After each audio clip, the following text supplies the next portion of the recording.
Hello viewers, আমি Ira zenith ভাষার মাসে আপনাদেরকে আমন্ত্রণ জানাচ্ছি আমার অনুষ্ঠানে।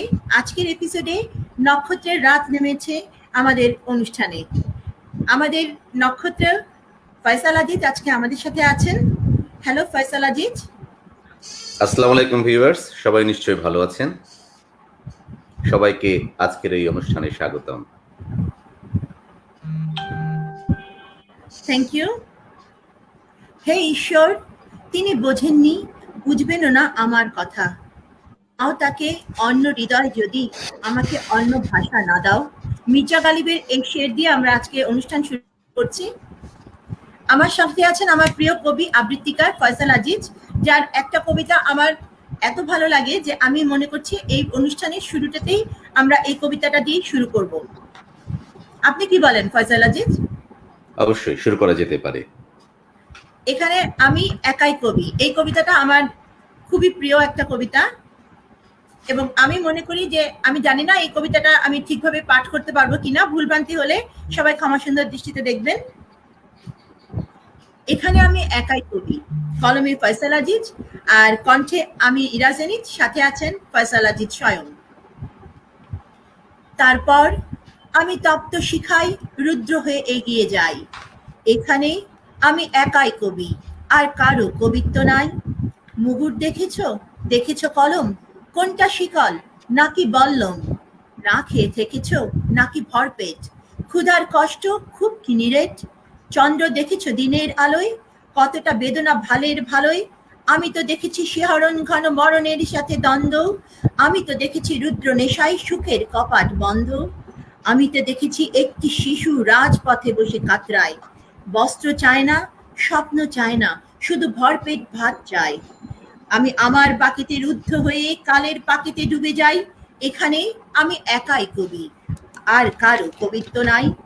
স্পষ্ট দেখেছি বানের বহ্নি দাও দাও জলে চমকায়।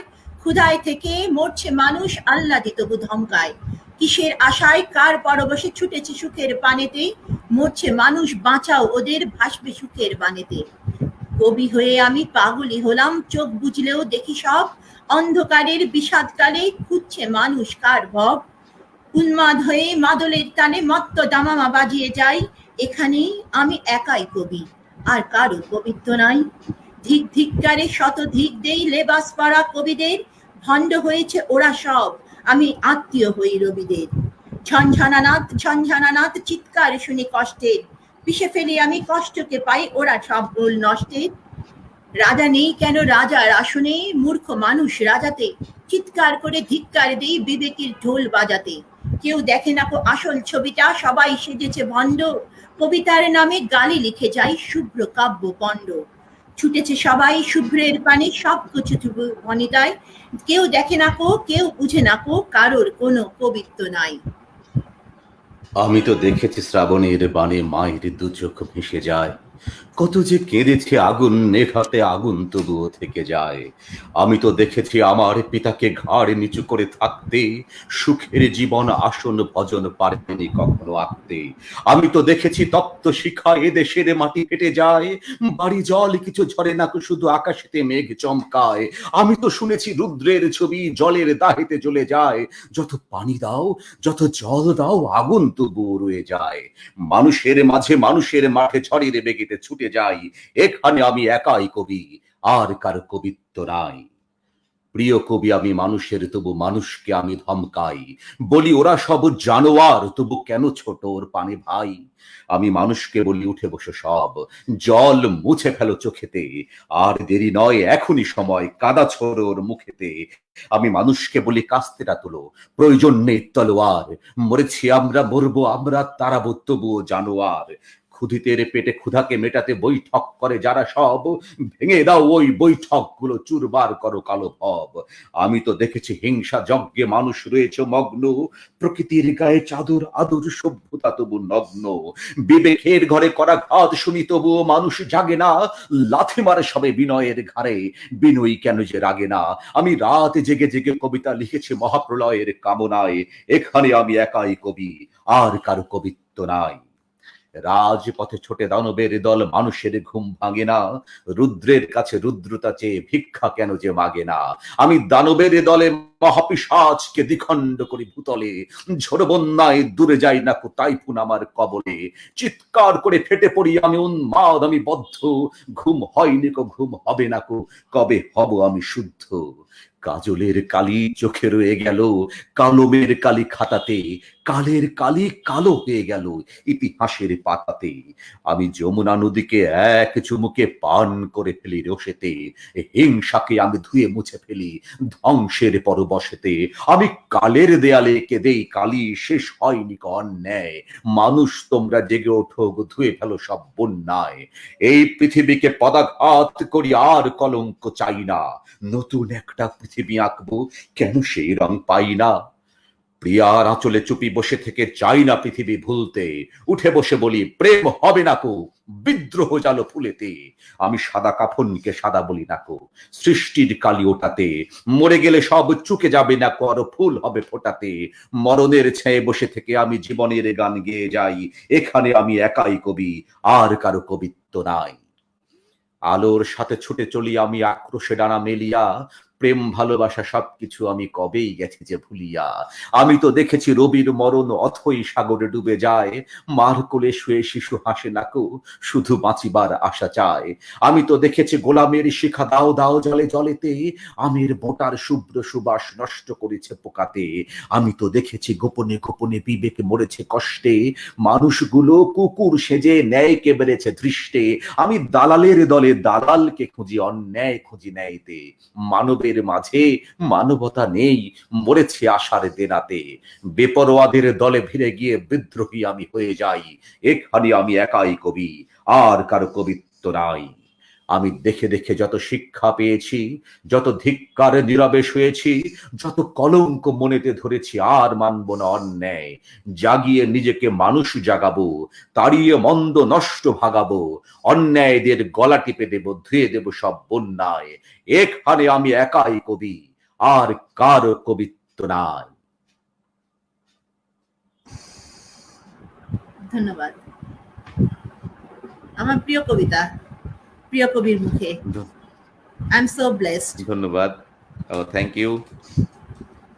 এবার আপনার একটা কবিতা আমি পাঠ করছি, ফয়সাল আজিজের আরেকটা আমার প্রিয় কবিতা আমি পাঠ করবার চেষ্টা করছি। এই কবিতাটির নাম আমি। কেন যেন বা ভালো লাগে না, কেন বুঝি না, কেন বুঝি না মন ভালো নেই, কেন বুঝি না আনন্দ আজ, কেন বুঝি না আমি আর আমি, আমরা দুজন এভাবেই অনেক আমার আমি কথা বলে যাই আমার সাথে। হাতের তালুতে অল্প একটু রোদ ধরে দেখি, শুধুই আধার। চলে গেছে রোদ তার মতো করে, অথবা অথবা আসেনি রোদ কোনো দিন। তার মতো দূরে দূরে দূরে থাকে। কেন বুঝি না মন মরে গেলে মন থাকে না, তখন আর ভালো লাগে না রোদ কিংবা আলোর মিছিল। ধন্যবাদ। চমৎকার। এটার আমি কবিতাটা যখন লিখেছিলাম তখন তখনকার একটি বিষয়টা বলি, যে যে কথাটি আমার মাথায় ঘুরপাক খাচ্ছিল। লালনের একটি গান আমাকে খুব তখন প্রভাবিত করেছিল। গানটি ছিল এমন: নড়ে চড়ে হাতের কাছে খুঁজলে জনম ভর মেলে না, কে কথা কয় রে দেখা দেয় না। অর্থাৎ এই যে আমার ভিতরে যে একাধিক আমি বসবাস করি, সেটা নিয়ে বলেছিলাম যে কেন যেন বা ভালো লাগে না, কেন বুঝি না। এইটা নিয়ে লেখা। আমি এর সম্পূরক আরেকটি কবিতা পড়ি। এই কবিতার নাম দিয়েছিলাম যন্ত্রণার এপিটাফ। আমার নাম, সে কথা থাক, না হয় নাই বললাম। কবে যে জন্মেছি আর মরি নাই। হৃদস্পন্দনের বদলে কম্পিত হয় কষ্ট, কষ্টের দহনে শুধুই পুরলাম।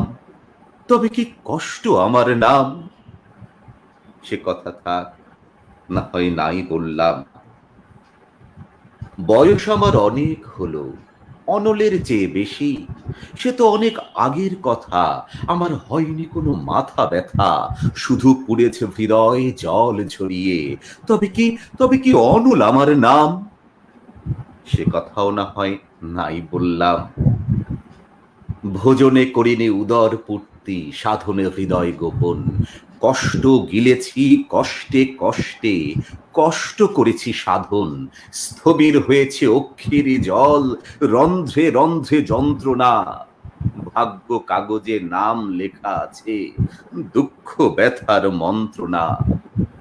তবে কি তবে কি তবে কি যন্ত্রণা আমার নাম? সে কথা থাক, না হয় নাই বললাম।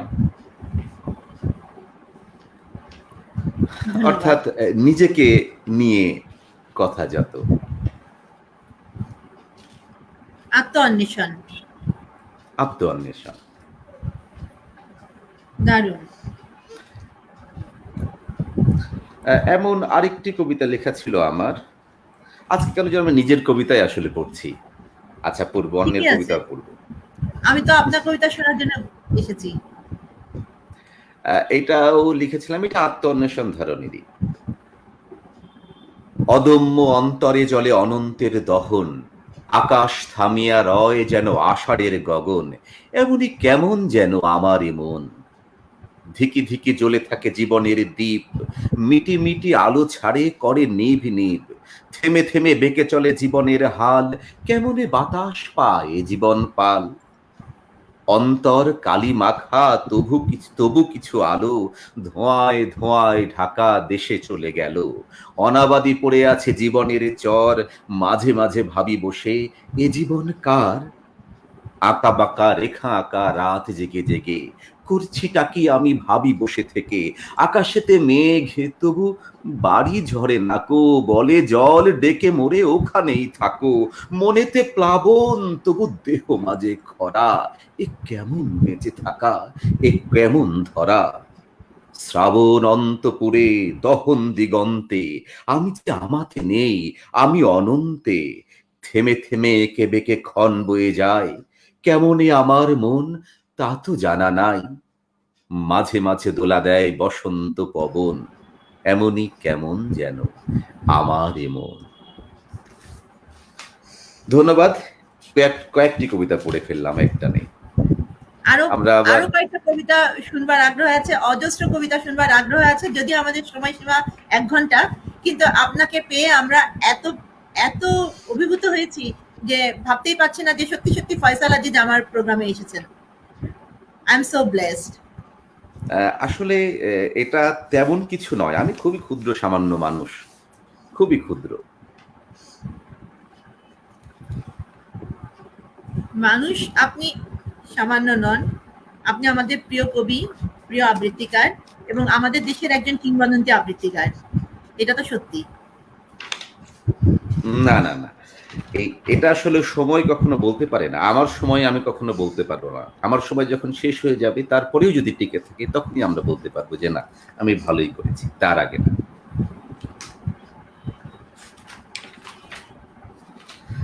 আমরা আপনার প্রথম কবিতা কোনটা? আপনার লেখা প্রথম কবিতা কোনটা? সেটা স্মৃতিতে আছে কি? কোন কবিতাটি আপনি প্রথম লিখেছিলেন? উম, প্রথম কবিতা আমার মনে নেই, প্রথম কবিতা কোনটি লেখা।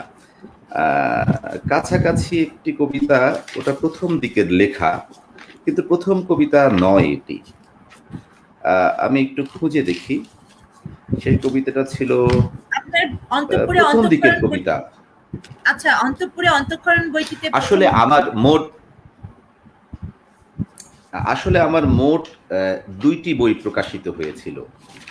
সেই ২টি বই নিজ চেষ্টায় প্রকাশিত হওয়ার পর সেইগুলো কোন সময় যেন ফুরিয়ে গেছে। তো তারপরে আমি একটি আমার শিক্ষক প্রফেসর ডক্টর মুস্তাফিজুর রহমান, তার অনুপ্রেরণায় আমি একটি আবৃত্তির সিডি রেকর্ডিং করতে চাইলাম। তখন তিনি বললেন যে, "তোমার কবিতাগুলো তো মানে সমন্বিত অবস্থায় নেই কোথাও। তাহলে যেখানে যে বইগুলো আছে সেখান থেকে তোমার যে কবিতাগুলো ভালো লাগে, সেই কবিতাগুলো একসাথে করে একটি বই প্রকাশ করো।" ১ম যে বইটা প্রকাশ পেয়েছিল সেটি হচ্ছে পুড়ে যাচ্ছে অন্তপুর। তারপরের বইটি ছিল কালো অন্তিম। এই ২ বই থেকে কিছু কবিতা নেয়া এবং আরো ২-১ টি নতুন কবিতা দিয়ে এই অন্তঃপুরে অন্তঃক্ষরণ এই বইটি প্রকাশ পেয়েছে। তো আমার কাছে আসলে মনে হয় কি যে একজন মানুষের সীমানা মানে উম মেধা আ সীমাবদ্ধ আসলে। মানে দেখা যায় যে আমরা দেখব যে একজন মানুষ খুব বেশি বিষয় নিয়ে বেশি লিখতে পারেন না। একাধিক অনেক লিখতে গেলে একই কথা বারবার চলে আসে, একই কবিতা বারবার চলে আসে। আমার যে লেখাগুলো, সে লেখাগুলো মেক্সিমামই আমার যখন ছাত্র জীবনে। আমি পেশা জীবনে এসে খুব কম ২-৪ লাইন লেখা হয়েছে। যেমন আপনি যে কবিতাটা পড়লেন, এটি আমার পেশা জীবনের লেখা। এটি কোথাও প্রকাশিত হয়নি। এটি আমি এই আবৃত্তি করে YouTube এ দেয়া হয়েছে। আমি আবার আপনি যে কবিতাটা পড়লেন, আমি হ্যাঁ, হ্যাঁ, হ্যাঁ, হ্যাঁ। তারপরে এটা কোথাও এটা আমার পেশা জীবনে এসে লেখা। পেশা জীবনে এসে আরেকটি ছোট, ছোট কবিতা লেখা। এইটা পড়ি। এটা মনে হয় কোথাও YouTube এ সম্ভবত প্রকাশ করেছি। কোথাও লেখা হয়নি। এটি হচ্ছে এমন আ ১ম লাইন ভুলে গেছি। যাক একটু পরে মনে পড়লে আবার বলব। তো আমি এই যে প্রকাশ পেয়েছে অন্তঃপুরে অন্তঃক্ষরণ, এটার ১ম কবিতাটা আমি পড়ছি। যেটাকে আমি ১ম হিসেবে দিয়েছি। এটি কিন্তু এর আগে কোথাও প্রকাশ পায়নি। কিন্তু এটি ১ম লেখা কবিতা নয়। এটা হলো পরের জন্ম কবিতাটার নাম। জন্মালে ফের মানুষ হব না, বৃক্ষ হব, অশ্বত্থ বৃক্ষ। অনন্তকাল দাঁড়িয়ে রব, বৃষ্টি বর্ষা রোদ খরতাপ, ভীষণ শীতল ঠান্ডা বাতাস, হেমন্তকাল বসন্তকাল, দাঁড়িয়ে রব, দাঁড়িয়ে রব, জন্মালে ঠিক বৃক্ষ হব। একটি বৃক্ষ, চারপাশে মাঠ, চারপাশে ক্ষেত, শুধুই আকাশ। একটি বৃক্ষ, গভীর শিকড়, মাটির ভেতর অনন্ত পথ, সবুজ পাতায় রোদের খেলা, পাখিদের সব বসবে মেলা আমার বুকে। কোনো কথা নেই, অভিমান নেই, সাক্ষী হয়ে দাঁড়িয়ে রব অনন্তকাল, নীরব সাক্ষী প্রকৃতির ঘরে। বাতাসের সাথে লেনদেন হবে ভালোবাসাবাসি, প্রকৃতির সাথে চাওয়া পাওয়া সব, ক্ষুধা ও অসুখ, সমস্ত প্রেম, সমস্ত প্রেম। পরের জন্মে মানুষ তো নই, দুঃখিত, পরের জন্মে পুরুষ তো নই, মানুষই হব না, বৃক্ষ হব। রমণীর সাথে প্রেম নয় ঠিক প্রেমের মতন প্রেম জুয়া খেলা খেলবো না আর। জীবনের সাথে জীবনের নিয়ে হ্যাচড়া হেঁচড়ি চাই না আমার। মানুষের মাঝে অমানবিক জীবন যাপন করব না আমি, বৃক্ষ হব, বৃক্ষ হব, অশ্বত্থ বৃক্ষ। এটি দিয়েছিলাম আমার এই যে কবিতার বইটি আছে অন্তঃপুরে অন্তঃক্ষরণ, সেটির ১ম কবিতা হিসাবে দিয়েছি। বারবার বলছি এটি কিন্তু আমার ১ম লেখা নয়। এটাই বেশ পরের দিকের লেখা। অন্য কোথাও এটা প্রকাশিত হয়নি। আমার মূলত ১ম দিকে আমি খুব ছোট, ছোট কবিতা লিখতাম। এটা ঠিক কবিতা হতো কিনা এটাও বলা মুশকিল। জাস্ট এগুলো হতো কিছু মনের ভাব ছোট করে একসাথে গুছিয়ে বলা। যেমন ছোট একটা কবিতা এই ধরনের, একটু অ্যাবস্ট্রাক্ট এটা, একটু বিমূর্ত, এবং শব্দগুলো হয়তোবা একটু বুঝে ওঠা মুশকিল এই ধরনের হয়তো। জানি না কেমন হয়েছে। কিছু কথা বাকি রয়ে গেল। সে কি জীবন নাকি আমরণ প্রতীক্ষায়? কথা থেমে যায়। এ কি প্রেমের অভিশাপ দিল কোন বাহাদুর? বলা থেমে গেল, শুধু লেখা। কিছু দাগ হয়ে গেল, কিছু প্রেম, কিছু প্রেম তার সব একদিকে আছে, হয়তোবা দুদিকেই আছে, তবু ব্যবধান, অনেক কালের পথ, চারিদিকে সীমাহীন বিপদ। কোনখানে শেষ? তার শেষ নাই, তাই শুরুতেই মন থেমে যায়। ঝাপসা আধার, হয় আধারের জয়, নয় মরণ আমার। স্নেহ নেই, গৃহ নেই, এমনকি কবরও নেই প্রতীক্ষায়। আর প্রেম, তুমি তো দূরের আকাশ। এটি এমন একটি ছোট কবিতা, হয়তোবা একটু মনের বিভিন্ন ধরনের ভাবকে, বিক্ষিপ্ত ভাবকে আমি বোঝানোর চেষ্টা করেছি একসাথে। আমরা অনেক কমেন্ট পেয়ে গেছি, আমরা কি কমেন্ট করতে পারি? অবশ্যই। আচ্ছা, শুরু থেকে বলছি। আমাদের কলেজের ছোট ভাই মাসুদ আহমেদ, সে এখন ইউএসএ থাকে, সে আমাদেরকে প্রথম কমেন্টটা করেছে, শুভকামনা। আমার ছোট বোন, খুবই স্নেহের একজন আবৃত্তিকার, পাখি মারুফা আক্তার, কবি, সে লিখেছে চমৎকার আবৃত্তি। পাখি মারুফা আক্তার আরো লিখেছে দারুণ, আচ্ছা আচ্ছা, আমাদেরকে উইশ করেছে আর কি। তারপর লিখেছে যে চমৎকার চমৎকার, আম, চমৎকার কণ্ঠ, এটা আপনাকে বলেছে। আর মাসুদ আহমেদ লিখেছে দারুণ। মোহাম্মদ হানিফ, আমাদের ছোট ভাই, স্নেহের স্নেহভাজন, সে লিখেছে বাহ চমৎকার আবৃত্তি। আমাদের বান্ধবী, আমার বেস্ট ফ্রেন্ডের প্রিয় বান্ধবী নমিতা সরকার, ঢাকা ইউনিভার্সিটি থেকে আমাদের ব্যাচমেট, ইংলিশে স্টুডেন্ট ছিল, সে লিখেছে, সেও কবি, সে লিখেছেন নাইস রিসাইটেশন। তারপরে আমাদের আমাদের প্রিয় একজন অ্যাডমিন আছেন তাপস গোস্বামী, উনি লিখেছেন শুভেচ্ছা। এরপরে লিখেছেন মোহাম্মদ গিয়াসউদ্দিন, আপনাদের জন্য শুভেচ্ছা, ইনিও একজন অ্যাডমিন, একজন এগুলো সাহিত্য গ্রুপের অ্যাডমিন। তাপস গোস্বামী মিত্রাঙ্গন থেকে লিখছে, আর গিয়াসউদ্দিন লিখছে সাহিত্য তৈরি থেকে। নমিতা সরকার লিখেছে nice poetry, obviously nice poetry Namita, আমার প্রিয় কবি, দেখতে হবে না? সবার জন্য শুভকামনা, সকলকে ধন্যবাদ যারা যে যেখান থেকে এই অনুষ্ঠানটির সাথে যুক্ত আছেন, সবাইকে অন্তরের অন্তঃস্থল থেকে অনেক অনেক শুভেচ্ছা। যে কথা বলছিলেন প্রথম দিকের কবিতা, এই কবিতাগুলো সব ছোট ছোট, অল্প কথায় কিছু বোঝানোর চেষ্টা। এই কবিতাগুলো আমি একটু বলবো, সাথে একটু কথা বলার চেষ্টা করব, আলোচনা করারও চেষ্টা করব। এটি ছিল একটি কবিতা, ময়না তদন্তের ফলাফল, মানে কাটাছেঁড়া করার পরে কি পাওয়া গেল। কষ্ট আমার চোখের মাঝে, কষ্ট আমার দাঁতের, রন্ধ্রে রন্ধ্রে কষ্ট আমার, কষ্ট আমার জাতের, ঘৃণার কষ্ট আছে আমার, তবুও ঘৃণা সহ্য হয়, অনেক কিছুই সইতে পারি, কিন্তু অবহেলা নয়। অর্থাৎ আসলে আমাদের যেটি মূল সমস্যা হয়েছে, কবি যারা আমাদের একটু আবেগ, ইগো এগুলো বেশি, আমরা কোনোভাবেই অবহেলা সহ্য করতে পারি না, এটা আমার কাছে মনে হয়েছে। একজন ঘৃণা করতেই পারে, একজন অপছন্দ করতেই পারে, কিন্তু অবহেলা করলে সেখানে আর আমার ভালো লাগে না। আরেকটি কবিতা হচ্ছে মানুষ, এটিও ছোট কবিতা, এগুলো সব প্রথম দিকের লেখা কবিতা। হয়তো কেউ আমার হাত দেখেছো, কেউ দেখেছো পা, চোখ নাক চুল তাও দেখেছো, দেখেছো আমার গা, তাও একসঙ্গে পুরো আমায় দেখতে পাবে না। আমি এখানে বোঝাতে চাইছি যে আমাদের প্রত্যেকের জীবনটাই বিভিন্ন অনেক পকেটের মতো। যেমন আমি যখন আমার বিশ্ববিদ্যালয়ের বন্ধুদের সাথে যোগাযোগ করি, সেটি একটি পকেট, ওরা আমাকে ভিন্নভাবে দেখে। যখনই আমি আমার প্রাইমারি স্কুলের বন্ধুদের সাথে যোগাযোগ করি, তখন দেখা যায় যে ওরা আমাকে অন্যভাবে দেখে, পরিবার আমাকে ভিন্নভাবে চেনে, আমার সংসার আমাকে ভিন্নভাবে চেনে, আমার যারা কলিগ আছেন, সহকর্মী আছেন, তারা আমাকে ভিন্নভাবে চিনে, কিন্তু একসঙ্গে পুরো আমায় আসলে আমিও চিনি কিনা এটা বলতে পারবো না। এটা আমরা কেউই জানি যে আমরা প্রত্যেকে নিজেকে চিনি কিনা। এরপরে আরেকটা আছে, যে কারণে বিরহ, এটিও ছোট কবিতা।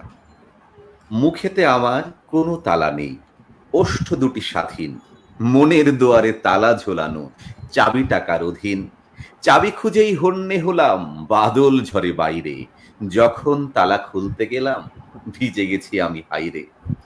এখানে বোঝাতে চাইছি আমাদের অনেক আবেগ, অনেক কিছুই আছে যা আমরা প্রকাশ করতে পারি না। আমার মনে থাকে, আমার মনের ভিতরে আছে, আমার অন্তরের ভিতরে আছে যে আমি প্রকাশ করতে চাই একটি আবেগ, কিন্তু আড়ষ্টতা, জড়তা, অহংকার, ইগো, বিবিধ কারণে সেটা আমরা প্রকাশ করতে পারি না। প্রকাশ করার জন্য অনেক সময় মরিয়া হয়ে উঠি, এই প্রকাশ করতে করতেই দেখা যায় বাইরে বাদল ঝরে, মানে বিরূপ আবহাওয়া, অর্থাৎ দ্রুত প্রকাশ করে ফেলা দরকার, কিন্তু যখন প্রকাশ করছি তখন দেখা যায় আর সময় থাকে না, সময়টা ফুরিয়ে যায়।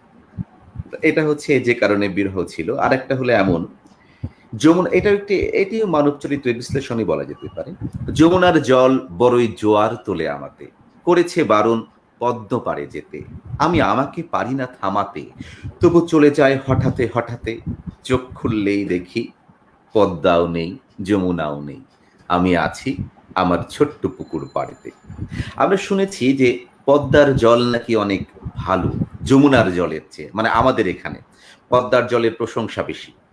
তো সেই যখন মানে যমুনার জল বেশি ঘোলা পদ্মার জলের চেয়ে, তো দেখা যায় যে আমাদের জীবনে এমন হয় যে আমরা কোনো একটা কিছু যখন পাওয়ার চেষ্টা করি, তার পাশে পাশে যখন পেয়ে যাই, তার চেয়ে ভালো কিছু যখন আমি খুঁজতে চাই, এই যে যেমন আমাদের ব্যক্তি জীবনে প্রেম নিয়ে আমরা কথা বলতে পারি, এই যে আমার কাউকে ভালো লাগলো, তখন কেউ একজন আরো আরো ভালো কেউ একজন আমার সামনে চলে এলো, তখন দেখা যায় যে যে আমাকে যাকে একটু ভালো লেগেছিল তার চেয়ে যাকে বেশি ভালো লেগেছে তার দিকে ঝুঁকে যায়, কিন্তু আসলে সবই একটি মরীচিকার মতো। আমি বহুদিন আগে একটি উপন্যাস পড়েছিলাম, আমার মনে নেই, বেশ শেষটা ছিল এমন যেখানে যিনি কেন্দ্রীয় চরিত্রে ছিলেন নায়ক, তিনি বলেছিলেন, না যে নায়িকা, তিনি বলেছিলেন নায়ককে যে ঠিক আছে আমি তোমার সাথে প্রেম করতে পারি, কিন্তু একটি শর্ত আছে যে তুমি কি সব করতে পারবে।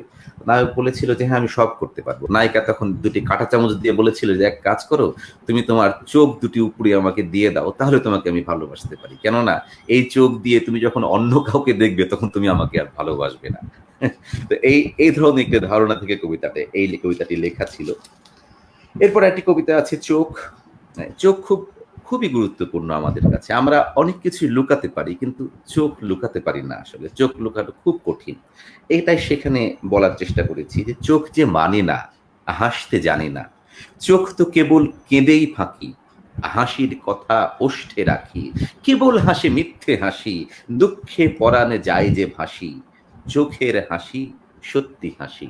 মানে একজনের মুখের দিকে তাকিয়ে হাসি বোঝার চেয়ে তার চোখের দিকে তাকিয়ে যদি আমরা হাসিটা বুঝতে পারি, আমার কাছে মনে হয় যে সেটি প্রকৃতপক্ষে হাসিটা বোঝা যায় যে সে আসলে কেমন আছে। মুখ দেখে তার খুব বেশি বোঝা যায় না।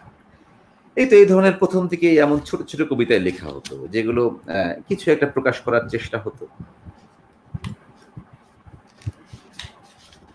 আমাকে শুনতে পাচ্ছেন জেনিতাফা নিশ্চয়ই? হ্যাঁ, আমি শুনতে পাচ্ছি। আমি মুগ্ধ হয়ে শুনছি। আচ্ছা, আরেকটা কবিতা আমি লিখেছিলাম। এই কবিতাটা আমার মনে আছে যে কবিতাটা আমি কেন লিখেছিলাম, মানে কিভাবে লিখেছিলাম। এই কবিতাটা আমি যমুনা 2000 2001-2 সালের দিকে যমুনার তীরে আমি গিয়েছিলাম, মানে এই যে টাঙ্গাইল পার হয়ে। যমুনার তীরে সন্ধ্যা হয়ে গিয়েছিল, তখন ওইখানে আমার খুব পরিবেশটা ভালো লেগেছিল। সেখানে নৌকা চলছে, মাঝখানে চরটা দেখা যাচ্ছে। তো সেইখানে আমি এই কবিতাটির ভাব এসেছিল, কিন্তু পরে লিখেছিলাম। এই কবিতাটা এমন যে অন্তপুর অনন্তে, এটা একটি জীবন দর্শনমূলক কবিতা, একটু আঞ্চলিকতা ভরা। আচ্ছা। কোন গ্রামে যাইবা মাঝি, কোন নদীর পার, কোথায় আলোর মেলা আছে নাই অন্ধকার, কোন দেশেতে থাকো মাঝি, কোথায় তোমার ঘর, কোন নদীতে আসো মাঝি, যাইবা কোন পার। এপার মানুষ আন্ধার দেখে সূর্য ডুইবা রয়, এপার মানুষ অভাব মাঝে দুঃখের তরি বায়, ওপার মানুষ দূর দিগন্তে সুখ ফেরারি হয়, ওপার মানুষ ক্লিষ্ট মুখে কষ্ট বয়ে লয়, কোন পারে যাইবা মাঝি, ভিড়াবে কোথায় তরি, তার চাইতে এই তো ভালো পাড়ের সনে আরি। জলের মাঝে তোমার জীবন স্রোতের মতো বাও, জলের মাঝে চাওয়া পাওয়া তুমি বুঝা লও, কোন আশায় বাউ গো মাঝি, কিসের গান গাও, কোথায় রইল সুখের সাগর, কোথায় তরি বাও।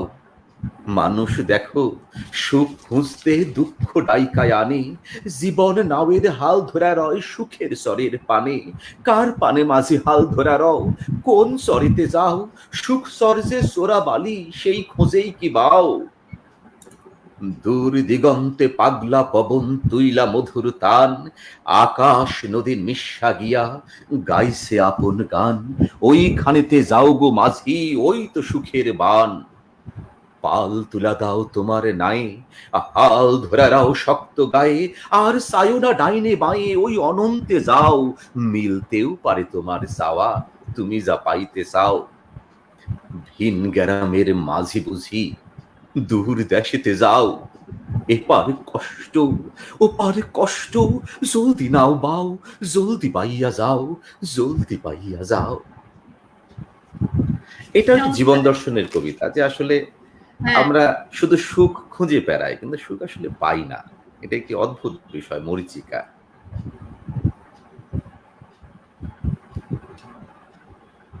আমরা কি আপনার কিছু কথা জানবো, শুনবো, আপনার কোনো কবিতা জানতে চাইবো?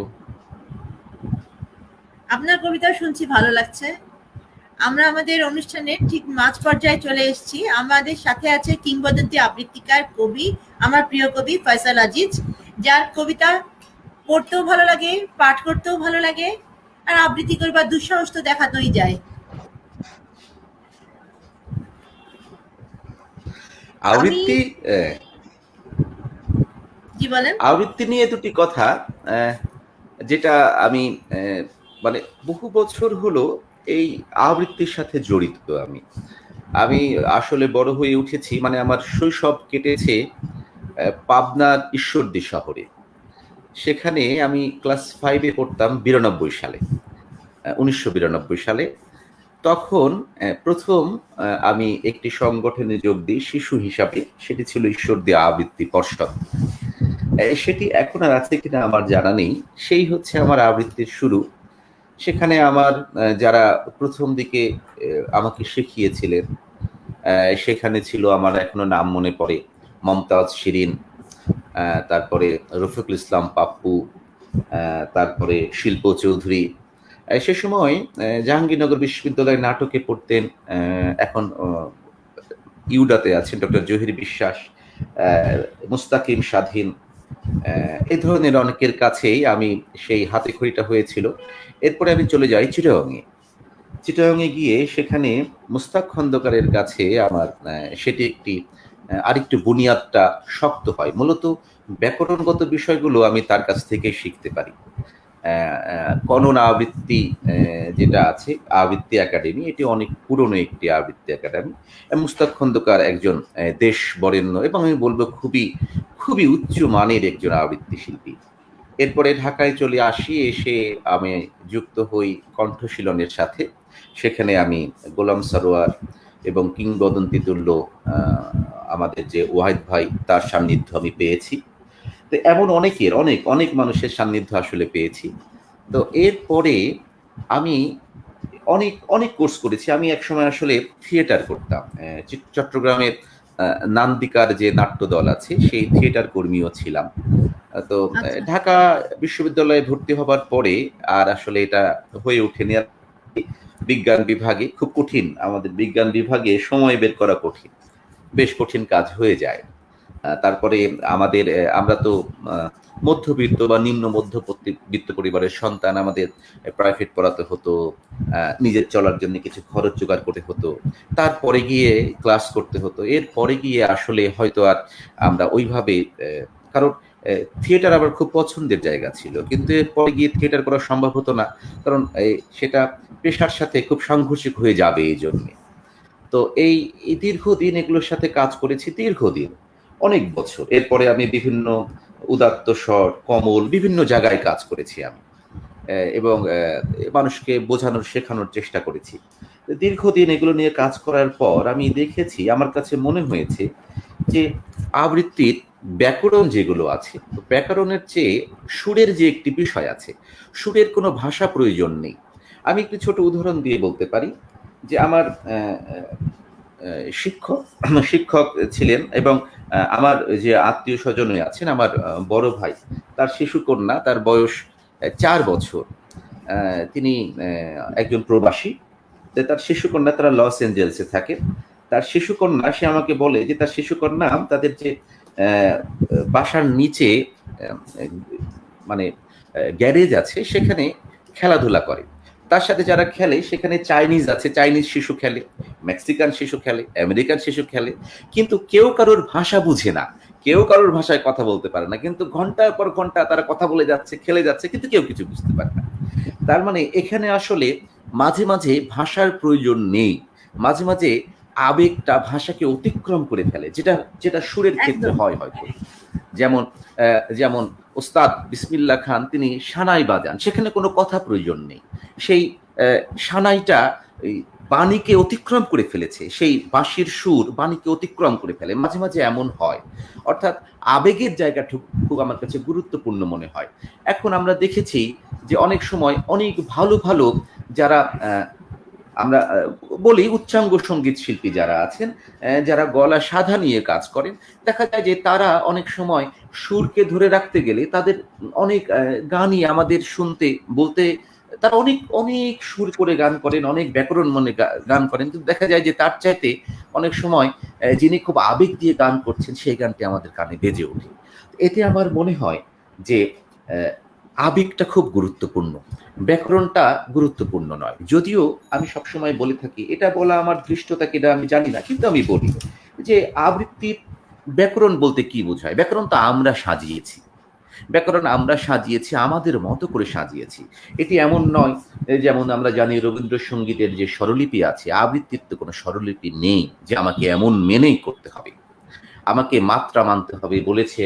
অনেক সময় বলা আছে, অনেক লেখকের বই আমরা পড়েছি, উৎপল কুণ্ডু অনেক লিখেছেন, ভালো ভালো লিখেছেন। ইভেন সম্পাদিত বই আছে, ইয়ে ওনার নাম হচ্ছে সুনীল গঙ্গোপাধ্যায়, দেবদুলাল বন্দ্যোপাধ্যায়ের, অথবা আরো অনেক অনেকের, বর্তমান সময়ে অনেকে ভালো ভালো লিখছেন।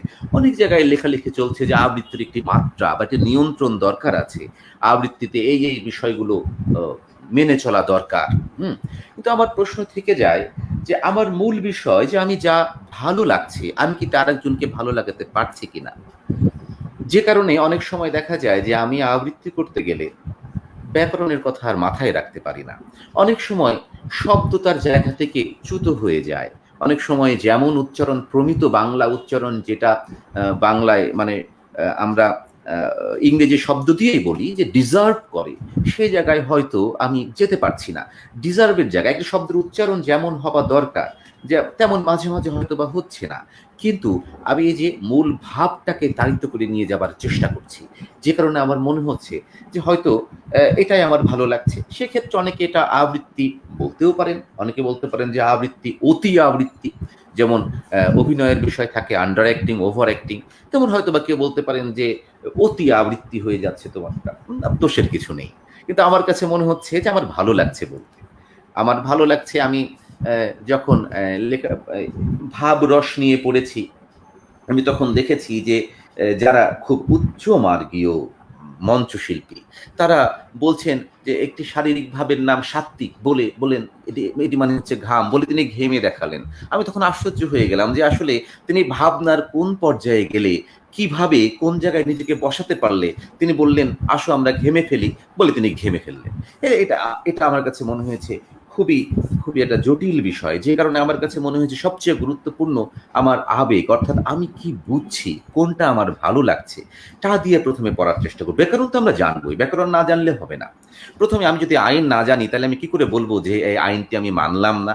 আগে আমাকে আইন জানতে হবে, যে আইনটি সবাই তৈরি করেছে বা অধিক মানুষ যেটাকে গ্রহণ করেছে, সেই আইনটি আমি জেনে নেব, সমস্যা নাই। কিন্তু সেটি যে আমি সবসময় মানবে, যে বললাম সাধারণ সংজ্ঞায় বলতে পারি সৃষ্টিশীলতা, ক্রিয়েটিভিটি কি?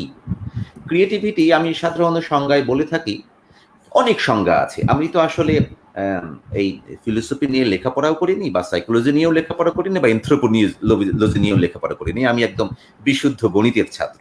তা আমি আমার জায়গা থেকে উদাহরণ দিয়ে থাকি যে ক্রিয়েটিভিটির অনেক সংজ্ঞা হতে পারে, পুঁথিগত সংজ্ঞা অনেক হতে পারে।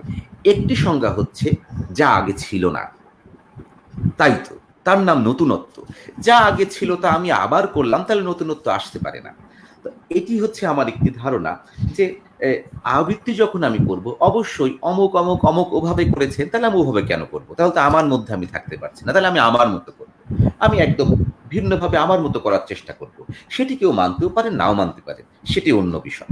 তো এই ক্ষেত্রে দেখা যায় যে হয়তো অনেক সময় আমার আবৃত্তিতে অনিয়ন্ত্রিত আবেগ প্রকাশ পেয়ে যায়, এটি আমি বুঝতে পারি, এটি আমি ধরতে পারি।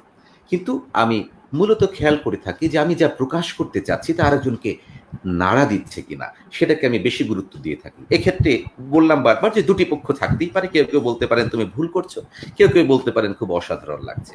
দুটি বিষয় হতেই পারে এখানে। আমি মনে হয় অনেক কথা বলে ফেললাম। না না, ভালো লাগছে, কারণ অনেক কিছু জানার আছে আপনার কাছ থেকে। আসলে তো আমাদের সাথে সংযুক্ত হয়েছে রিমি খান, আমার বান্ধবী। আছে এই প্রজন্মের একজন প্রিয় কবি শহীদুল ইসলাম জিতু, যার কবিতা আমি কিছুক্ষণ পরেই পাঠ করে শোনাবো। জিতু, আপনি আমাদের সাথেই থাকুন। নমিতা সরকার লিখেছে nice discussion indeed. Shahidul Islam Jitu লিখেছেন অসাধারণ।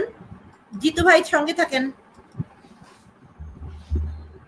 মোহাম্মদ গিয়াসউদ্দিন লিখেছেন চমৎকার বলেছেন।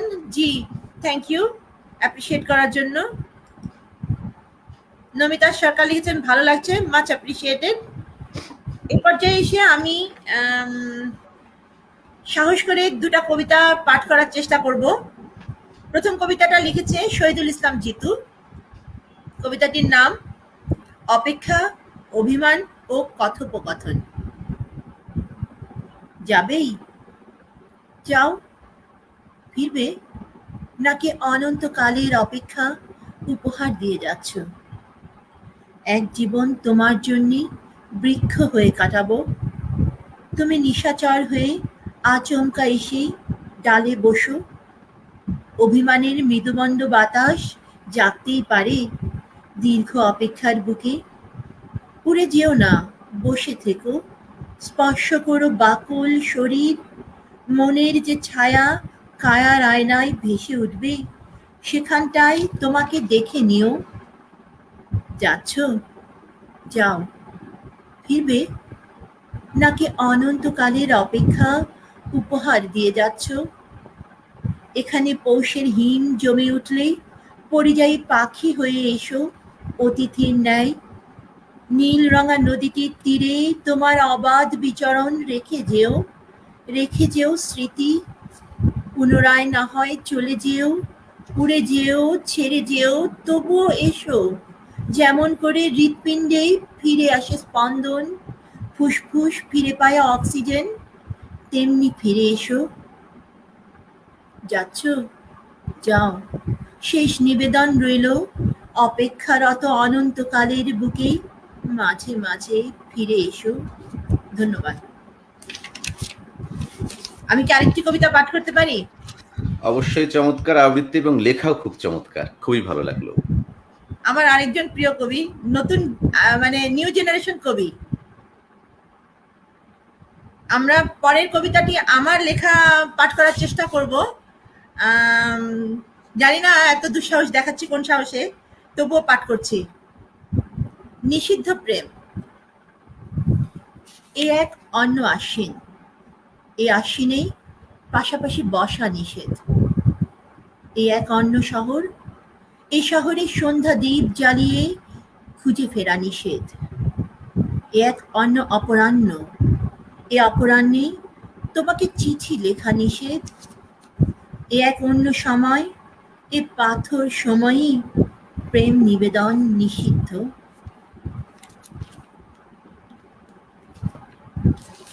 কেমন হলো? চমৎকার, চমৎকার। আমার মনে পড়ে গেল এমন একটি কবিতা, যেটি আমি বললাম না কিছুদিন আগে লেখা, আধুনিক কালের। আপনার এই কবিতার সাথে অনেকটি যায়। কি এসে যায় হঠাৎ যদি আঁধার আসে, হঠাৎ যদি অন্ধকারে হাতড়ে ফিরি মোমের বাতি, হঠাৎ যদি অন্ধকারে বলেই ফেলি আগুন জ্বালো, বড় জোর জ্বলেই যাব, অথবা আগুন জেলে জ্বালিয়ে দেব আধার সবই। তবু আর অন্ধকারে আন্ধার ঘরে একলা কেঁদে মরবো নাকো। তোমরা যেমন খুশি তেমন সাজে সাজতে থাকো, অন্ধকারে উদম গায়ে নাচতে থাকো। তবু আমি অন্ধকারেই আলোর দিনের স্বপ্ন দেখি, এই আকালেই আগুন জেলে বাঁচতে শিখি। আকালের বিষয় নিয়ে কথা বলেছেন, এই জন্য মনে পড়লো। অনেক ভালো অন্য হয়েছে, সময় অন্য আশ্বিন আকাল। ঠিক আছে। ভালোবাসার শহর, এটা আমার লেখা। আমি পৌঁছে গেছি অফুরন্ত ভালোবাসা আর সূর্যের শহরে। আমি পৌঁছে গেছি শেষ ট্রেনে। জানো, আসবার সময় আমার সাথে পার্থিব মুহূর্ত কাটাবার গল্পটা লিখে এনেছি ছোট্ট একটা নীলমলাটের ডায়েরিতে। বাসায় ফিরবার পথে নেমেছিলাম তোমার ডেরায়। একটা লাল মোড়কে মোড়ানো দিনলিপিটা রেখে এসেছি কিন্তু তোমার পোস্ট বক্সে। আমি এসে গেছি, তুমি আসছো তো? আমার হৃদয়ের কথা প্রতিধ্বনিত হয়ে যায় আনন্দহীন এক একটা নতুন কবিতায়। প্রতিটা শব্দ শুধুই তোমার জন্য, আর আমি শুধুই তোমার। ধন্যবাদ। সুন্দর করে মেনটেন। আরেকটা আরেকটা অবশ্যই আরেকটা অবশ্যই। এই কবিতাটা কবিতা বলা উচিত না, একটা অনুভূতি থেকে জাস্ট লেখা। এটা বৃষ্টির একটা অনুভূতি। এখন তো বৃষ্টির ছিটা ফোটাও নাই, নামও গন্ধ নাই। এটা আমার লেখা একটা বিদেশি কবিতা, মানে বিদেশি ভাষায় কবিতা। The way you looked back, as if you returned yourself back to me, as if you stayed here right next to my heart longer than usual, as if you came back the way I dreamed of your arrival, as if you stood tall in the rain for long, long rainy moments. You stayed in my heart. You warmed my soul, my existence. In the snowy days, as if you came back to color my imagination. You came back in the rain, you were wet, all over wet. In the first rain, you were wet, yet you came back to get all over wet again. You came back to perceive my feelings. Thanks. জানি না চমৎকার এটা কি হয়েছে। চমৎকার চমৎকার, খুবই ভালো লেগেছে। আরেকটা সেই আপনাকে অবশ্যই ফিরে দেওয়ার আগে আমি চমৎকার আরেকটা চমৎকার, অবশ্যই অবশ্যই। এটা হচ্ছে খুঁজে ফিরি, আমার লেখা। আমি কোথাও থাকি না। একটা সময় ভাবতাম আমার সবটুকু নিয়ে আমি তোমার হৃদয়ের গোপন কুঠুরিতেই ঘর বেঁধেছি। তারপর নদী হয়ে বয়ে চলা অনুভূতি মোহনায় এসে অনুধাবন করতে বাধ্য হয় একাকিত্ব। অবধারিত একাকিত্ব উদযাপন ভুলে তোমার নীল চোখের প্রাচীনতম অনুভূতির টানে আমার বুকের তলায় হাতুড়ি ফেলে যায় আনন্দহীন এক একটা বিরহকাল। আমি তোমাতে বিলীন হয়ে যাই। আমি আমার একাকিত্বের মূর্ছনা আর আমার আশেপাশে থাকা একটা হৃদয়ের গোপন সংবাদের নৈশব্দে বিভোর হয়ে আবারও তোমাতেই প্রত্যাবর্তন করি। আমি তোমাকেই খুঁজে ফিরি। আমি আমার আবাস খুঁজে ফিরি। ধন্যবাদ। চমৎকার, আপনি খুবই ভালো লিখেছেন। চমৎকার। আমরা মনে হয় অনেকক্ষণ পার করে ফেলেছি, অনুষ্ঠানের শেষ দিকে চলে এসেছি। আরো সময় আছে, আপনি চাইলে আমরা কন্টিনিউ করতে পারবো, কারণ সুন্দর হচ্ছে আলোচনা, সবাই পছন্দ করছে। আমরা আরো কিছু কন্টিনিউ করতে পারবো। টাইম ব্যারিয়ারটা বাদ দিয়ে দিলাম। না না না, টাইম বলতে কি 48 বেজে গেছে তো। আচ্ছা, আমরা কয়েক মিনিট বাড়িয়ে নিতে পারি।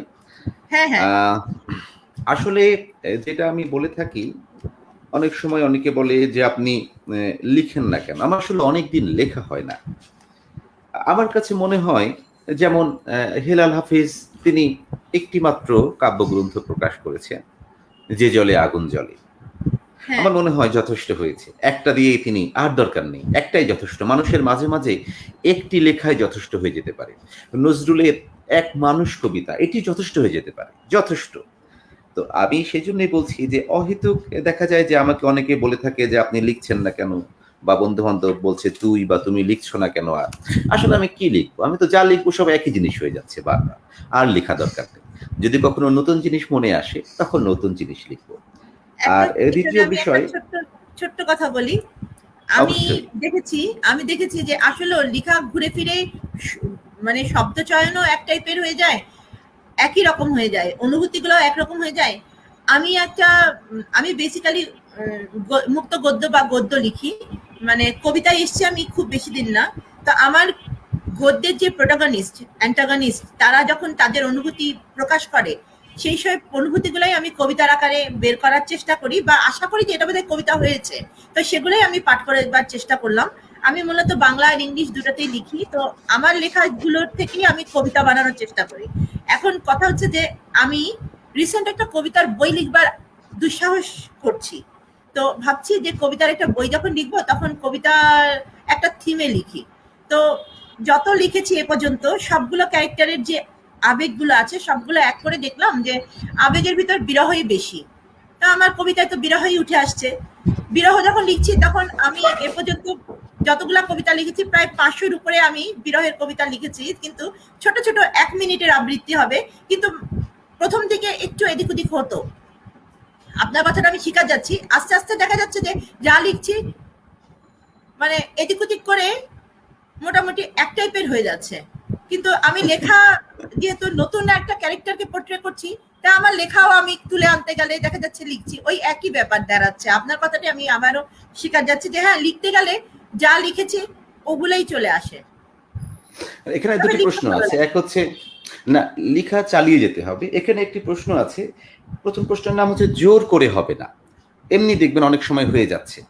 আর একই রকম অনুভূতি বিভিন্ন সময় কিন্তু একই অনুভূতি বিভিন্ন সময় বিভিন্নভাবে ধরা দিতে পারে, যে কারণে এটা কিন্তু দোষের নয় যে আপনি একই জিনিস লিখেন কিন্তু বিভিন্নভাবে, এটিও হতে পারে, কোনো সমস্যা নেই। আর প্রথমে যেটি বললেন যে বিরহ, এই কথা তো আপনাকে আমি সম্ভবত আগেই বলেছি, the sweetest songs are those which are pathos, যেগুলো প্যাথেটিক পৃথিবীর এমন নয় যে আমাকে কি যেন বলে প্রত্যাখ্যাত যে যে বিরহের গান করছে এমনটি নয় যে তিনি কেবল জীবনে প্রত্যাখ্যান পেয়েছেন, এমনটি নয়। তিনি ব্যক্তি জীবনে অনেক সফলতা অর্জন করেছেন, তার প্রেম আছে, তার সংসার আছে, সব আছে। এই যে 8 বছর আগে একদিন, এটি আমার খুব ভেতরে আঘাত হানে, জীবনানন্দের কবিতাটা। এই যে জানি তবু জানি নারীর প্রেম হৃদয় গৃহ সব সব নয় সবখানি, অর্থ নয় কীর্তি নয়, আরো এক বিপন্ন বিস্ময় আমাদের অন্তর্গত রক্তের ভিতরে খেলা করে।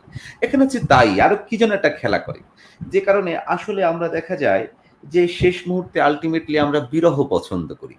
এই এই এই যে আমার একজন প্রিয় কবি হচ্ছে সৈয়দ শামসুল হক, তিনি লিখেছেন, আমি এটা শামসুল হকের কবিতা পড়ছি, এটা হচ্ছে তিনার এই যে আচ্ছা 33টা সনেট নিয়ে, যেটা আমার ইদানিংকালে খুব মেমোরি লস হচ্ছে মনে হচ্ছে। আচ্ছা যাক, সেটির থেকে পড়ছি। এমন ছিল যে সে কোন বাটিতে কও দিয়াছিলা এমন চুমুক নীল হয়ে গেছে ঠোঁট। আমি কিন্তু নিজেই চুমুক দিয়েছি। সে কোন বাটিতে কও দিয়াছিলা এমন চুমুক নীল হয়ে গেছে ঠোঁট, হাত পাও শরীর অবশ অথচ চাও না তুমি এই ব্যাধি কখনো সারুক। আমাদের অনেক ব্যাধি আছে, আমরা চাই না সে ব্যাধি সারুক, ধরে রাখি এবং বলতে পছন্দ করি যে আমার এই ব্যাধিটা আছে। আমি বলছি না যে সেটি কেবল আক্ষরিক অর্থে অমুক রোগ, রোগ নয়, মনের কথা বলছি। অথচ চাও না তুমি এই ব্যাধি কখনো সারুক। আমার জানতে স্বাদ ছিল কোন পাতার সে রস, সে পাতা পানের পাতা মানুষের হিয়ার আকার, নাকি সে আমের পাতা বরকচির ঠোঁটের মতন, অথবা বটের পাতা অবিকল মুখের গরণ, তুতের পাতা কি তয় বিষ্ণিম নাকি ধুতরার। কতবার গেছি আমি গ্রামের শেষ সীমানায়, আদার বাদার দিয়া অতি ঘোর গহীন ভিতরে, কত না গাছের পাতা কতবার দিয়াছি জিব্বায়, এমন তো পড়ে নাই পানি এই পরাণে শিকরে। তয় কি অসীন বৃক্ষ তুমি সেই ভুবনে আমারে দিয়াছো ব্যাধি নিরাময় অসম্ভব যার। এই হচ্ছে মানে এই বিরহটা হচ্ছে আমাদের এমন একটা ব্যাধি যেটি আমরাই পুষে রাখি, আমাদের পুষতে ভালো লাগে এবং আমরা বলতেও পছন্দ করি, অথচ আরেকজনকে বোঝায় যে আমার বিরহ ভালো লাগে না।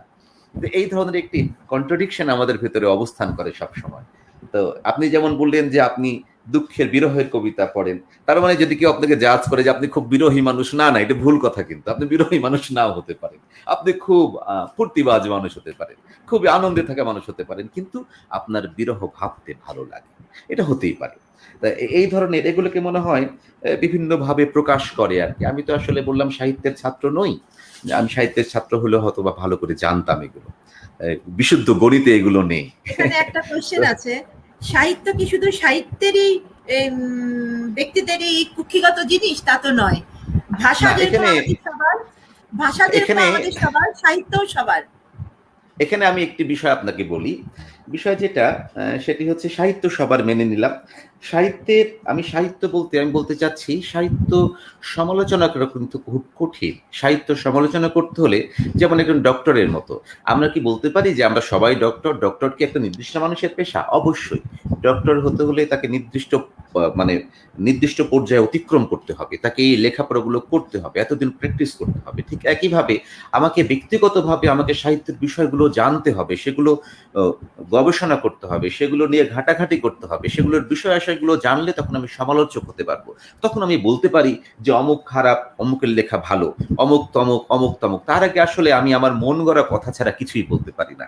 তো এইখানে আমি সেই অর্থে বলছি আমি সাহিত্যের ছাত্র নই। কারণ সাহিত্যের যত টার্ম আছে, কি যেন বলে, মেটাফোর বা ইত্যাদি ইত্যাদি, ওগুলো তো আমাদের আসলে জানা নেই। ওগুলো হয়তো আবার শাব্দিকভাবে আমরা জেনেছি, কিন্তু সেগুলোর গঠনগতভাবে আমরা বুঝতে পারিনি। যে কারণে হয়তো আবার সাহিত্য যেমন আমরা বলতে পারি যে অনেক সময় আপনি খেয়াল করে দেখবেন যে যারা সাহিত্যে লেখাপড়া করেছেন তাদের জন্য লেখাটা খুব কঠিন হয়ে যায়। লেখাটা কঠিন হয়ে যায় কেন? কারণ তারা যখনই লিখেন তখন মাথার মধ্যে কাজ করে যে এই ব্যাকরণগুলো মানবো, এই ব্যাকরণগুলো মানতে হবে, এই তার ছন্দ তাল হলো কিনা, এই আমি কোন অক্ষরবৃত্তে মাত্রাবৃত্তে না কিছু লিখে ফেললাম কিনা। যেমন আমি যখন পড়াই পড়াই বলতে আমি যখন আবৃত্তির ক্লাস নিই তখন বলে থাকি যে এই যে গদ্য কবিতা ছেলেদের বা যারা শিক্ষার্থী থাকে তখন তাদের বোঝানোর জন্য বলি। আসলে আমি নটরডেম কলেজ তো বয়েজ কলেজ, এই জন্য ছেলেদের বলতে বলতে এটা অভ্যাস হয়ে গেছে, ছেলেদের নয়, কিন্তু আমি যারা শিক্ষার্থী বা স্টুডেন্ট। হ্যাঁ। প্রশিক্ষণার্থী থাকে তাদের কথা বলছি।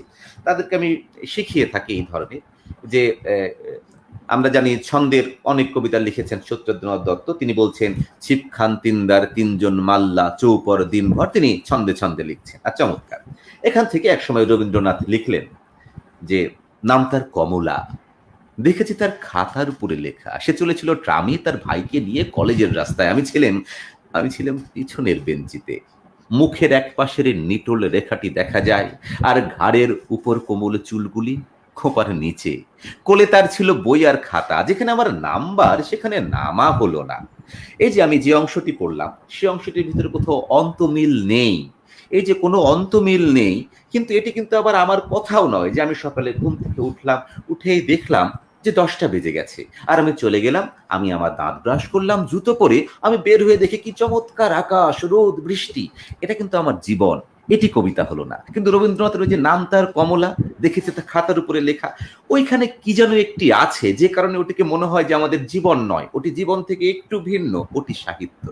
গদ্য কবিতার সংজ্ঞা আমি যে বললাম যে আমি সাহিত্যের ছাত্র নই, সাহিত্যের ছাত্র না হয়ে গদ্য কবিতা আবৃত্তি বোঝাতে গিয়ে সাধারণত আমি এইভাবে বুঝিয়ে থাকি যে কোথায় যেন একটা মিল থাকবে, এটা ঠিক ধরা যাবে না, এটা ঠিক দেখা যাবে না।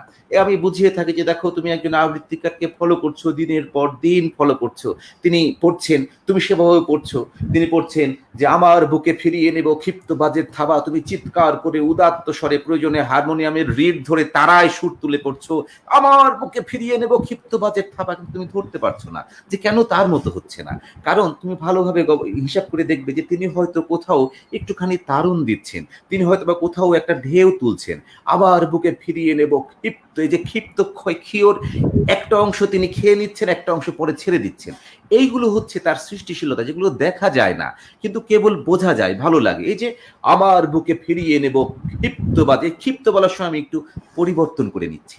আবার বলি যে দেখো তোমরা সব সময় শুনেছো নজরুলের কবিতা, এটা সবচেয়ে বেশি উদাহরণ দেই আমি সবচেয়ে আবৃত্তি শেখানোর সময়, যে নজরুলের কবিতা তোমরা পড়ছো যে আজ সৃষ্টি সুখের উল্লাসে, তবলা বাজিয়ে পড়ছো, আজ সৃষ্টি সুখের উল্লাসে মোর মুখ হাসে, মোর চোখ হাসে, মোর টকবগিয়ে খুন হাসে, আজ সৃষ্টি সুখের উল্লাসে, আজকে আমার রুদ্ধ প্রাণের পল্ললে বান ডেকে ওই জাগলো জোয়ার, দুয়ার ভাঙা কল্লোলে, আসলো হাসি আসলো কাঁদন, মুক্তি এলো আসলো বাঁধন, মুখ ফুটে আজ বুক ফাটে, মোর তিক্ত দুঃখের সুখ আসে, ওই রুক্ত বুকের দুঃখ আসে, আজ সৃষ্টি সুখের উল্লাসে।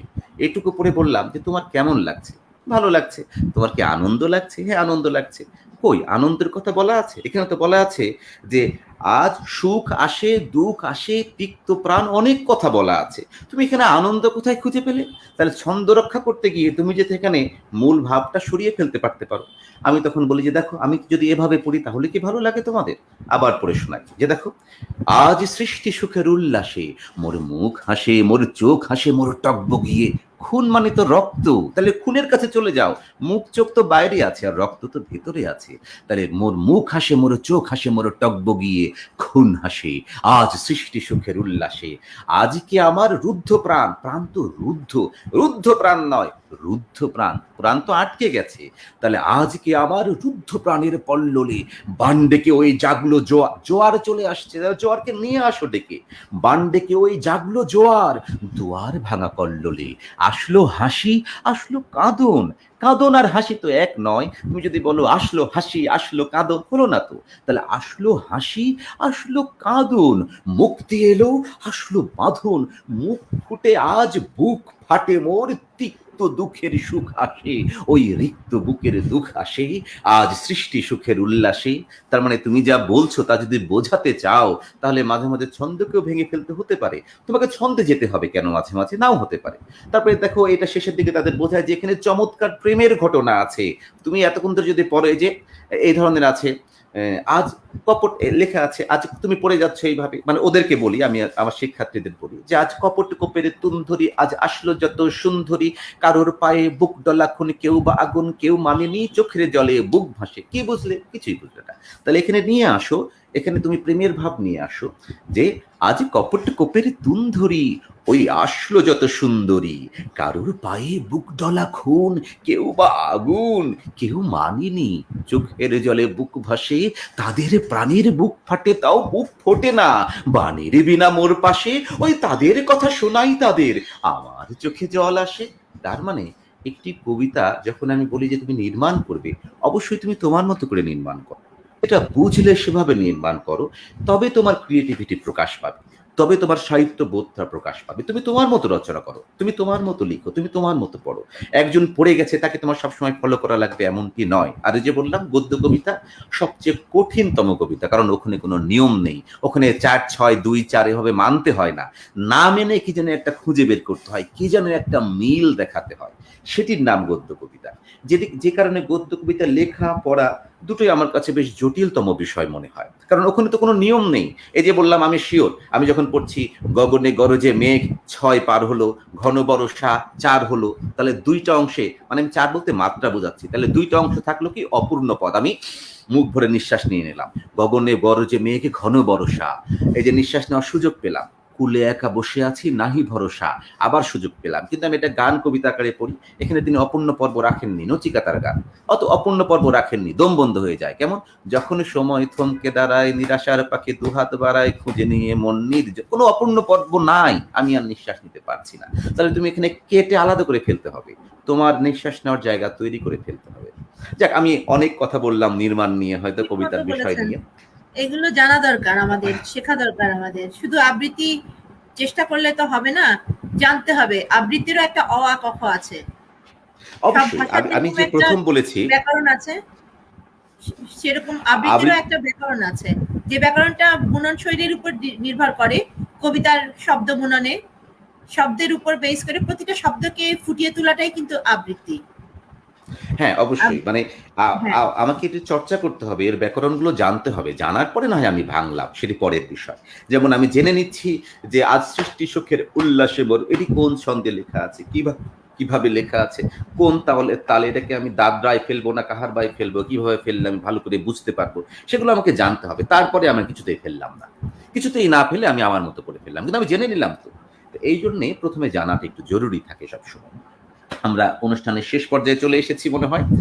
আমি একটি কবিতা পড়ব। এটি হ্যাঁ, এটি আমি চেষ্টা করব একটু, এটি একটু দীর্ঘ কবিতা, শেষ হয়ে মানে অনেক বড় কবিতা। এই হ্যাঁ, কবিতাটির আমি বলি, এটি আমার একটি বলতে পারেন ধৃষ্টতাও। এখানে আমাকে একজন বলেছিলেন যে তোমার লেখাটাকে কিছু হয় টয় না। আমিও ভেবে বলেছিলাম যে আমার লেখাটেখা হোক না হোক, মানে বাংলা লেখা তো হয়, বানান ভুল টুল সহ কিছু লেখা হয় আর কি, সে কবিতার স্বীকৃতি দিক বা না দিক তাতে আমার কিছু যায় আসে না। এটা নিয়েও আমি কোনো মানে কেয়ার করি না। তো এইখানে তিনি আমরা যখন প্রথম দিকে পড়েছিলাম তখন অনেকের পরামর্শ ছিল, যেমন একটি কবিতা যে ছন্দে লেখা শুরু করতে হবে সেই ছন্দে লেখাটি আহ, মানে সেই ছন্দে শেষ করাটি নাকি গুরুত্বপূর্ণ। যেমন আমরা বাংলা ব্যাকরণে প্রথমে দেখেছি যে আমাদের প্রথম বাংলা ব্যাকরণে লেখা আছে যে এক বাক্যে সাধু চলিত মিশানো গুরু চণ্ডালী দোষ। এটি আমাদের সবার জানা আছে, এর জন্য আমাদের বাংলা বিষয়ে অনার্স মাস্টার্স দরকার নেই। এক বাক্যে সাধু চলিত আমরা মিশাবো না। আমরা একটি কবিতা পড়ছি, যুগান্তকারী কবিতা, যুগের মানে গত গত শতাব্দীর শ্রেষ্ঠ কবিতায় বলা যেতে পারে, শ্রেষ্ঠ কবিতাগুলোর মধ্যে এটি হচ্ছে বনলতা সেন। হাজার বছর ধরে চলিত ভাষা আমি পথ হাঁটিতেছি, সাধু ভাষা। এক বাক্যে তিনি সাধু চলিত ভাষায় ফেলছেন। তাহলে আমরা কি করে বলছি উনি কি গুরুচণ্ডালী দোষযুক্ত কবিতা বলে আমরা কেটে বাদ দিয়ে দেব সাহিত্য থেকে? না, এমনটি নয়, এমনটি নাও হতে পারে। এই কবিতার কথা আমি কেন বলছি, আমি মাঝে মাঝে এই কবিতায় গদ্য রাখার চেষ্টা করেছি, মাঝে মাঝে বিশুদ্ধ স্বরবৃত্ত ছন্দে লিখেছি, মাঝে মাঝে অক্ষরবৃত্তর ভাবও কিছুটা কিছুটা আছে। তো কবিতাটি আমি পড়ছি, কবিতাটি আমার স্বপ্ন। এই কবিতাটি একটি রাজনৈতিক কবিতা, একটু দীর্ঘ কবিতা। আমি স্বপ্ন দেখি, আমার স্বপ্ন ছেয়েছে সমস্ত চৌচির মাঠ, আমার স্বপ্ন ছেয়েছে নীলক্ষার প্রান্তর, আমার স্বপ্ন ছেয়েছে মানুষের অন্তর। আমি স্বপ্ন দেখি, বাঁচবো বলে স্বপ্ন দেখি, লড়বো বলে স্বপ্ন দেখি, হানবো বলে স্বপ্ন দেখি। একদিন ঘুম ভেঙে দেখেছিলাম আমার আত্মার পাশে তাণ্ডব লীলা, আমার চোখের পাতায় মৃত্যু, বাতাসের পরতে পরতে লাশের গন্ধ, ঝলসে যাওয়া কিশোরীর আত্মচিৎকার, মর্তের বাতাসে জাহান নামের গন্ধ, জুডাসকে চেপে ধরেছে পৃথিবীর স্কন্ধ। আমাকে পাগল করে দেয় আমার স্বপ্ন, আমাকে ছন্ন ছাড়া করে দেয় আমার স্বপ্ন। আমি স্বপ্নের মাঝে সত্য পেলাম, সত্য পেয়ে কবি হলাম, মানুষ থেকে কবি হলাম, মানুষের তরে কবি হলাম। আমাকে হত্যা করার জন্য দাঁড়ে দাঁড়ে নিখোঁজ সংবাদ। কবিকে হত্যা করা হবে, তার জন্য লক্ষ টাকার অস্ত্র কেনা। কবিকে হত্যা করা হবে, তার জন্য শহরের রাস্তায় কনভয়। কবিকে হত্যা করা হবে, তার জন্য মোড়ে মোড়ে 144 ধারা। কবিকে হত্যা করতে চেয়েও না, তারকারা খসে পড়বে উল্কা হয়ে।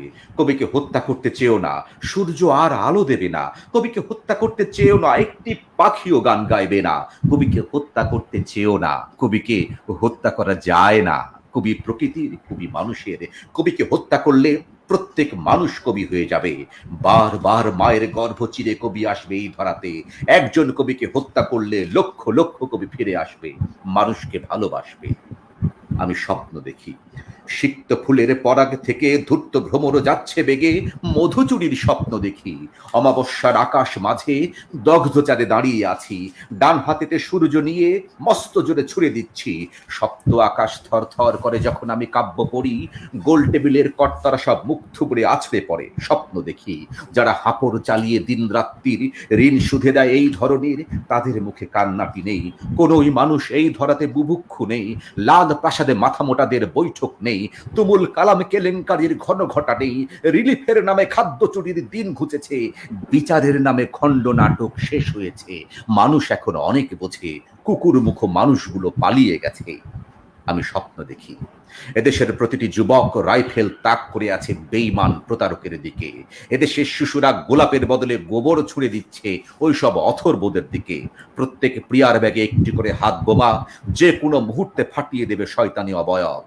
আমি স্বপ্ন দেখি, এ দেশ থেকে সব কলঙ্ক মুছে গেছে। এখন একটি শিশু উলঙ্গ হয়ে ফুটপাতে খেলছে না, এ তল্লাটে একটি নারীও পতিতা হয়ে যাচ্ছে না। মায়েরা কান্নার বদলে শুধুই হাসে, পিতারা গর্ব করে সন্তানের। আমি স্বপ্ন দেখি, যখন এদেশের বুক চিরে যায়, পিতারা সন্তানদের যুদ্ধে পাঠিয়ে দেয়। বোনেরা ভর দুপুরে দামামা বাজায়, মায়েরা লড়তে চায়। আমি স্বপ্ন দেখি, একটি হায়নাওয়ার গোল টেবিলে নেই, একজন কবির লাশের ময়না তদন্তের দরকার নেই। যমুনার বুক থেকে আর কোনো ইলিশ চুরি যায় না, স্বাধীন আকাশে স্বাধীন পাখিরা ওড়ে। এদেশের বাতাস থেকে মুছে গেছে শয়তানি তরঙ্গ। আমার জন্য আমার দেশ, আমাদের জন্য আমার দেশ। আমার দেশ আমাকে দোলা দেয়, আমার মা আমাকে দোলা দেয়, আমার মাটি আমাকে দোলা দেয়। আমি থামতে পারি না, আমি চলেছি অনন্তের পথে। এ পথে অনেক ভাঙা রাজবাড়ি, ফুটপাতগুলো ক্যাকটাসের দখলে, গগনে গলা ফাটিয়ে চিৎকার করছে মেঘ, আকাশ কান্না ভুলে গেছে, রাস্তায় কালো পিচের বদলে রক্ত আর হাড়।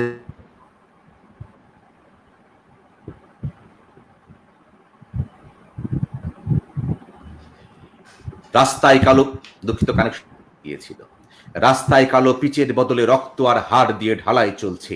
একদল প্রাণী একটা কুকুরকে মাথায় নিয়ে দাঁড়িয়ে আছে। পথে কোনো শেফালির গাছ নেই, কামিনীর গাছ নেই, শেফালির বোটার মতো রক্ত। বাতাস ভারী হয়ে গেছে পচা লাশের গন্ধে। এই পথ আমাকে কোথায় নিয়েছে? কোনোই মানুষ নেই পথে, শুধু হায়না আর শকুনের দল। আমি কি শুভ্র স্বপ্ন দেখি না? আমি কি দুঃস্বপ্ন দেখি? পদ্মার চর থেকে সমস্ত বালি খুঁড়ে নিচ্ছে পুঁজিবাদী ব্যবসায়ী দল। প্রতিটি বৃক্ষ থেকে রক্ত চুষে খাচ্ছে রক্তচোষারা। মাটির শান্তিতে এখন একটি ভাতও নেই, তবু কুকুর বেড়ালগুলো পেট পুড়ে মানুষের মাংস খাচ্ছে। মানুষের জীবগুলো ছিন্ন ভিন্ন করছে শকুনের দল। আমি কি সইতে পারি? এ কি? কোথায় মানুষ, কোথায় তারা যারা দিয়েছে এদেশ পাহারা? ওঠো ওঠো ওঠো সব। আমি স্বপ্ন দেখি, দলে দলে মানুষের দল, কোদাল কাস্তে হাতে শাবল, ঝনাত ঝনাত বর্ষা হাতে, আগুন ঝরে পক্ষপাতে, বাঁশের লাঠি মাথায় করে ছুটছে তারা মুঠোর মাঝে জীবন লয়ে। ভয় নেই কারো ধার না কোধার, মগজওয়ালারা বাঁচবে না আর। আমি স্বপ্ন দেখি, কবিতা ছেয়ে দিচ্ছে মাঠ ঘাট প্রান্তর, কবিতা ছেয়ে দিচ্ছে মানুষের অন্তর। কোন কবির মধ্যে ভয় নেই, নেই সংশয়, বুলডোজার কনভয়কে ভয় করে না, চকচকে ঢাল তলোয়ার দেখে দূরে সরে না। কিসের ডর? মৃত্যু মানেই তো বেঁচে থাকা, নতুন জীবনের ছবি আঁকা, আকাশে বাতাসে ছড়িয়ে পড়া, নতুন করে যুদ্ধ করা। হত্যা করেও লাভ হবে না, আমাকে থামানোই যাবে না। ধারি না ধার আর তোমার, তোমরা যারা অশান্তির কারিগর, ভাঙবো এবার সেসব পাপের ঘর। পূর্ব থেকে পশ্চিমে মানুষ এবার পড়েছে নেমে, উত্তর থেকে দক্ষিণে টাইফুন হয়ে আঘাত হানে। এখন তাদের রুখবে কে? তোমাদেরকে পদচিহ্ন একেই দেবে। সৃষ্টির মাঝে সৃষ্টির সেরা হয়েছে যারা, তারাই মানুষ, তারাই রবে। তোমরা হবে পৃথিবী ছাড়া। আমি স্বপ্নের মাঝে সত্য খুঁজি, আধার মাঝে আলো খুঁজি, কষ্ট মাঝেই শান্তি খুঁজি, আমি চাইলেই চক্ষু বুঝি। আমি স্বপ্নের মাঝে খুন করি, স্বপ্নের মাঝে পণ করি, স্বপ্নের মাঝে দুঃস্বপ্নকে তাড়া করি। স্বপ্নের মাঝে ঝড় তুলি, স্বপ্নের মাঝে গান করে সেই মিষ্টি পাখি বুলবুলি। আমি স্বপ্নের মাঝে ঘূর্ণি সেজে অভিশাপ এসে জেগে উঠি, স্বপ্নের মাঝে পদাঘাতে এই পৃথিবী আমার যায় ফাটি। আমি স্বপ্নের মাঝে দাবানল সেজে কর্তাদেরকে ছাই করি, স্বপ্নের মাঝে কোলাহল করে সোনার পাখিকে ঠেসে ধরি। আমি স্বপ্নের মাঝে জলোচ্ছ্বাসে অপরাধ সব ধুয়ে ফেলি, স্বপ্নের মাঝে কনভয় সেজে হতাশাদেরকে পায়ে দুলি। আমি স্বপ্নকে বড় ভালোবাসি, স্বপ্নের মাঝে আমি আছি, স্বপ্ন দিয়েই বাস্তবতায় উন্মাদ হতে আমি রাজি। স্বপ্নই আমার আপন হলো, আর সব কিছু পর মনে হয়। আরেকটি বার ডেকে উঠতে আমার বড় সাধ জাগে হায়। নাই নাই কোনো ভয়, নাই নাই মাটিতে পাতালে যেখানে যে আছো, জেগে ওঠো এবার তোমরা সবাই। পুঁজিবাদদের শেষ মিছিলে আঘাত হানব সবাই মিলে। ক্ষত বিক্ষত রক্তাক্ত করব যারা পুঁজির ভক্ত। আমরা সবাই এক আঙিনায় একই সাথে থাকতে চাই। ভয় নাই নাই, নাই নাই ভয়, দাঁড়িয়ে ওঠো কে আছো কোথায়। একটু দীর্ঘ কবিতা হয়ে গেল, শেষ হয়েছে কবিতাটি। ধন্যবাদ। চমৎকার একটা কবিতা, চমৎকার একটা কবিতা। আপনার লেখা প্রতিটা কবিতাই কবিতা, কবিতার কোনো ব্যাকরণ নাই, কিন্তু আপনার কবিতায় আমি অনেক রকম সৌন্দর্য খুঁজে পাই। শব্দ বুননে, শব্দ চয়নে অনেক ঋদ্ধতা আছে। সুন্দর কবিতা লিখেন আপনি, আমার এবং বলার অপেক্ষা রাখে না, আপনি আমার প্রিয় কবিতার ভিতরে একজন। আপনাকে আমি অনেক কষ্টে ট্র্যাক ডাউন করে খুঁজে পেয়েছি। আই এম ব্লেসড যে আপনি আজকে আমার প্রোগ্রামে এসেছেন, এবং আমি ভাবতেই পারিনি যে ফয়সাল আজিজ আমার কোনোদিন প্রোগ্রামে আসবে। এই জন্য আমি চিরকৃতজ্ঞ আপনার কাছে। আমাদের সাথে দেশ দেশের বাইরে যারা সংযুক্ত আছেন এবং যারা আমার এই প্রোগ্রাম রেকর্ডেড দেখবেন, তাদেরকে বলছি আমার এই অনুষ্ঠান কিছুক্ষণের ভিতরেই আমি ইউটিউবে দিয়ে দেব। আমার ইউটিউব চ্যানেল হচ্ছে Ira zenith, IRA space ZENITH। আপনারা আশা করছি আমার অনুষ্ঠান রেকর্ডেড দেখবেন এবং বহুবার দেখবেন। এই প্রোগ্রামটা যারা শিক্ষার্থী, যারা প্রশিক্ষণার্থী, তাদের জন্য একটা শিক্ষণীয় অনুষ্ঠান। আশা করছি যারা ঋদ্ধ কবিতা আবৃত্তিকার তারাও দেখবেন, আপনাদের ভালো লাগবে অনুষ্ঠানটা। আমাদের সাথে আছে রূপ বসাক, ওপার বাংলার আমার প্রিয় আবৃত্তিকার। রূপালী বসাক, আমি চিরকৃতজ্ঞ তুমি আমাদের প্রোগ্রাম দেখছো। আমাদের সাথে আছেন আজকে ফয়সাল আজিজ। আমাদের অনুষ্ঠান কিছুক্ষণের ভিতরে আমি শেষ করে দিচ্ছি। ফয়সাল আজিজ, আপনি আমাদের দর্শকদের উদ্দেশ্যে কিছু কথা বলেন, তারপর আমরা শেষ করে দেব অনুষ্ঠানটি। দর্শকদের উদ্দেশ্যে কথা হচ্ছে, সেই পুরনো অনেক আগে একটি অংশ ইংরেজিতে লেখা ছিল এমন, don't live to live till death. মৃত্যু পর্যন্ত শুধু বেঁচে থাকার জন্য বেঁচে থাকার কোনো মানে হয় না। ওয়েট ফর ফায়ার, একটি আগুন তোমার মধ্যে আছে, সেটাকে খুঁজে বের করতে হবে। নট টু ডাই, মরে যাওয়ার জন্য নয়। নট টু বি ফেড, হারিয়ে যাওয়ার জন্য নয়। Only to create, create and create, শুধু সৃষ্টি করার জন্য, কিছু সৃষ্টি করার জন্য। সেই পুরনো কার যেন কবিতা ভুলে গেলাম, close your eyes and try to see, think something which you not thought before. এইটি আমার একটি প্রিয় লাইন, যে যা তুমি আগে ভাবোনি এখন ভাবার চেষ্টা করো, যা তুমি আগে বুঝোনি এখন বোঝার চেষ্টা করো, নিশ্চয়ই তুমি নতুন করে কিছু বুঝতে পারবে। সবাইকে ধন্যবাদ। সবাইকে ধন্যবাদ। আমরা অনুষ্ঠানের শেষ পর্যায়ে চলে এসেছি। আপনারা আমাদের সাথে থাকার জন্য প্রাণঢালা ভালোবাসা আর অভিনন্দন, অনেক অনেক ভালোবাসা। আশা করি আমাদের পরের অনুষ্ঠান রবিবার রাত্রি ঠিক 9টায় দেখবেন, সাথেই থাকবেন। ধন্যবাদ।